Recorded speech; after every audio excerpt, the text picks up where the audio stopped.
The first story is Mugsy and the Dead Dog. Back in the 1950s, in a small Midwestern town where everyone knew everyone, there lived a little boy named Tommy and his dog, Mugsy. Mugsy wasn't special in any way you could measure. He wasn't a big dog. He wasn't a smart dog. He wasn't even a good-looking dog. He was scruffy, missing patches of fur, and had one ear that flopped down while the other stuck straight up. But Mugsy was Tommy's best friend. Every day after school, Tommy would race home just to find Mugsy waiting on the porch. They walked the same path together every afternoon. Mugsy followed him everywhere, into the fields, down to the creek, and sometimes even to the edge of town where the old cemetery sat on a hill. One evening, Mugsy didn't come home. Tommy waited on the porch until dark. His parents searched the neighborhood. No one had seen him. That night, Tommy cried himself to sleep. The next morning, a neighbor came by with sad news. They had found Mugsy by the road. He had been hit by a car. Tommy's father buried Mugsy near the fence behind their house. They placed a small wooden cross there with his name carved into it. Tommy didn't speak much for days.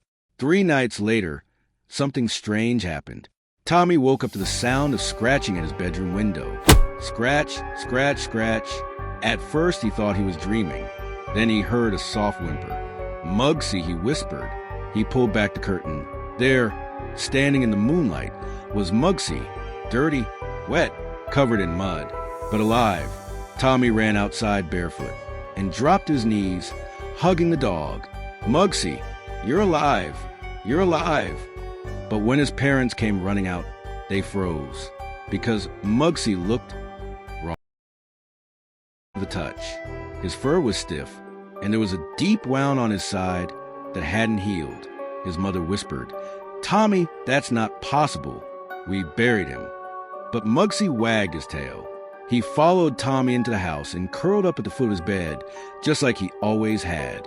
That night, Tommy slept better than he had in days. In the morning, Mugsy was gone. The back door was still locked. The windows were shut. Tommy ran to the fence behind the house. The dirt on Mugsy's grave had been disturbed.